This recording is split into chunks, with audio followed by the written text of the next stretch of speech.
பருவ வயது இளைஞன் விக்ரம் பார்த்தவுடன் பிடித்துவிடும் ஆணழகன்தான்.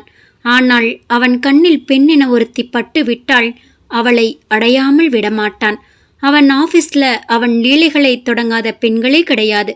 அவன் காமத்திற்கு பல பெண்கள் இரையாகியதும் உண்டு. சிலர் இணைந்து கொடுப்பார்கள், சிலர் முரண்டு பிடிப்பார்கள்.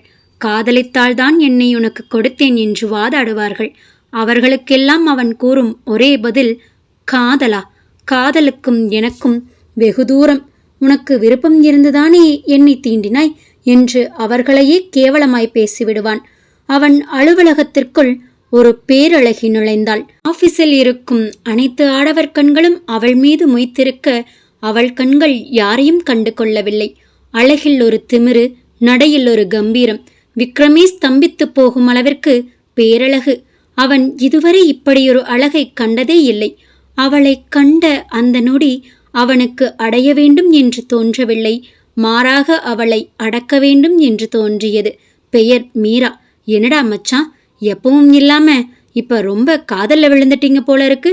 எப்பவுமே வேலை முடிஞ்சதும் கலட்டி விட்டுருவியே, ஆனா இது அது போல இல்ல போலையே.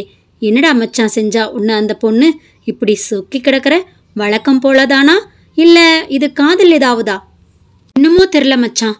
இவளை பார்க்கும்போது மட்டும் அடையணும்னு நினைக்கிற தாட்டை விட அடக்கணுங்கிற தாட் தான் மச்சான் அதிகமா இருக்கு. எல்லா பொண்ணுங்கள மாதிரி அவ இல்லடா, வேற மாதிரி.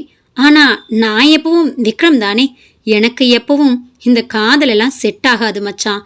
கொஞ்ச நாள்ல இதையும் விட்டுருவேன். விக்ரம் சொன்னது போல கைவிட்டு விடுவானா, இல்லை மீராவின் அன்பில் அடைக்கலமாவானா? மீராவின் நிலைமை என்னவாயிற்று?